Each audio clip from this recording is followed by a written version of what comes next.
Hello les amis, aujourd'hui petit tuto sur demande de potes à moi qui me voient souvent pêcher avec mon montage fétiche, qui est le spinner blueback monté sur un long shank. Qu'est-ce que c'est qu'un long shank? C'est un hameçon qui a une anse très longue, ça va chercher très loin dans la bouche, dans la gueule des poissons, et sur des poissons qui ont la gueule fragile ou même des gueules très charnues, c'est voilà, un hameçon que j'adore, qui a fait ses preuves aussi bien dans les obstacles que dans les herbiers. Donc je vais essayer de vous l'expliquer le plus simplement possible pour que vous puissiez le réaliser. Allez, c'est parti. Alors, pour commencer, vu que je pêche dans un endroit qui est infesté de poissons-chats, je vais me servir du lenticreux. Bon, moi, généralement, je pêche avec les jaunes ou les roses. Là, j'ai pris une rose. Je prends une petite wafter, donc c'est un petit appât équilibré. Voilà, c'est tout simple. Je le mets dedans. Il y a juste qu'à visser. Et voilà. Ensuite, tout simplement, je vais prendre mon aiguille à bouillette. Voilà. Préalablement, j'ai préparé un morceau de tresse assez long où j'ai fait une boucle, comme si on faisait un nœud sans nœud. Hein. Et je vais tout simplement placer mon appât dessus. En fait, je vais faire un montage sur mesure. Je vais lui mettre un petit stop bouillette tout simple. Voilà. Et voilà. Donc ça, c'est pour la partie appât. Maintenant, je vais vous faire voir comment je la fixe sur mon hameçon pour que ça pêche. C'est parti. Là, pour continuer, j'ai mis un petit anneau, voilà, sur ma tresse. Et tout simplement, cet anneau-là, je vais venir juste lui faire un nœud. Tout simple. Voilà, pour bloquer l'anneau.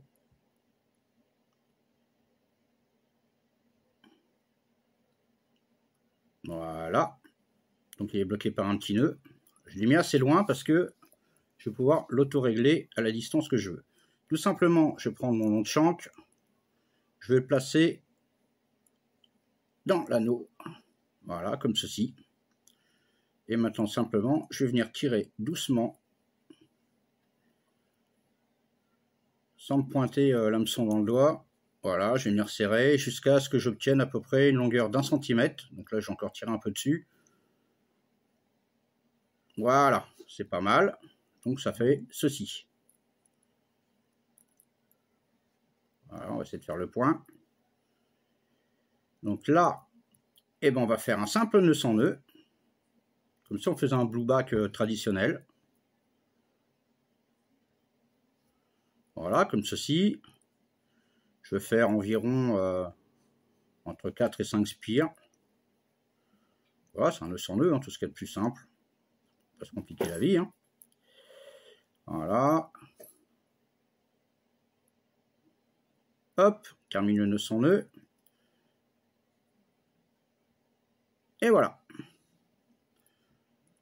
Donc là, en fait, si je le laissais comme ça, c'est un simple blueback rig. Hein. Voilà, tout simplement. Sauf que là, je vais pouvoir l'adapter à mon spinner ring. Donc là, c'est une petite équilibrée. Ça veut dire que l'hameçon, lui, va se mettre à plat. Et je vais avoir un appât qui va être voilà, au-dessus du fond. On peut le faire un peu plus court, un peu plus long. Après, chacun décide de la longueur. Moi, j'ai de bons résultats avec cette longueur. Alors, pourquoi je fais ce cheveu de cette longueur-là? Parce que je peux pêcher aussi bien avec une danse ou des graines ou une bouillette normale. Ou voilà. C'est une longueur de cheveux qui est correcte. Allez, on passe pour la suite. Alors, ce que je vais faire tout de suite là, l'excédent de tresse, je vais le couper à peu près à un bon centimètre. Et tout de suite, je vais le cramer au briquet. Voilà, hop. Et voilà. Donc ça, je vais en faire 3-4 d'avance. Parce que quand l'hameçon est plus bon, j'ai juste cette partie-là à changer sur mon spinner ring. Voilà, ça c'est pour la partie hameçon. Préalablement, j'ai préparé ma partie boom. C'est-à-dire que je l'ai serti avec des grims. Tout simplement. En lui mettant une agrafe rapide. Donc un spinner tout à fait normal. Si je veux la rendre flottante, j'aurai juste qu'à lui rajouter un petit morceau de plate tombé ici. Voilà, donc quand mon hameçon est mort, cette partie-là je la garde, j'ai juste qu'à changer la partie hameçon. Ça c'est pour le côté boom. Voilà, rien de compliqué. Hein. Comme un spinner ring normal. Ensuite, tout simplement, je vais passer un morceau de gaine thermo sur mon shank.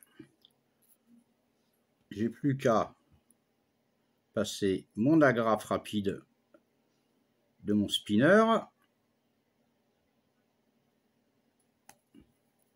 et de rabattre cette fameuse gaine que je vais passer ensuite à la vapeur. Voilà, j'étais passé la gaine thermo à la vapeur. Donc voilà le montage fini. Donc grâce au boom, ça en mêle jamais. Enfin moi j'ai jamais eu d'emmêlage. C'est quelque chose qui va se plaquer énormément au fond puisque le boom est très lourd. Alors on peut le faire avec de la tresse gainée aussi. Hein. Là j'ai mis du boom, mais voilà. Ça permet de pêcher dans les plans d'eau où la tresse est interdite, d'avoir quelque chose quand même de costaud qui n'en mêle pas. Et de pouvoir pêcher avec un petit morceau de tresse. Au niveau agressivité, c'est un retournement voilà, digne de ce nom. À peine on tire sur le montage que voilà, on voit bien le retournement. C'est une mécanique parfaite. Voilà, crac, c'est planté dans le doigt. Allez, je vous en refais une pour le plaisir. Voilà, là on voit bien la mécanique. J'ai rarement de décroche avec. Alors, ça arrive hein, parfois, hein, quand le poisson, souvent, il se roule sur le stick, ça peut se prendre sur le côté, mais je sais que la session qu'on a fait en milieu sauvage, avec les herbiers et les branches, j'ai fait pratiquement tous les poissons sur ce montage, ainsi que Yap, qui était avec moi, mon binôme du jour, et il en était très content. C'est un montage qu'il ne connaissait pas, et je sais que maintenant, il est devenu fan. Donc en même temps, sa petite vidéo est pour lui, il saura les faire lui-même. Donc c'est tout simple, comme si on faisait un spinning, donc le morceau de boom, la graffe. Au mieux de mettre un Y-Gape ou un crank, et bien on met tout simplement un long shank, voilà, avec un montage blueback. Moi j'en prépare d'avance, comme ça quand c'est mort, et bien je garde le morceau boom, et c'est changé en 2 minutes, un coup de vapeur, un bout de gaine, et voilà. Donc voilà, et bien j'espère que ça pourra servir à certains, et peut-être une prochaine pour un autre montage. Ciao!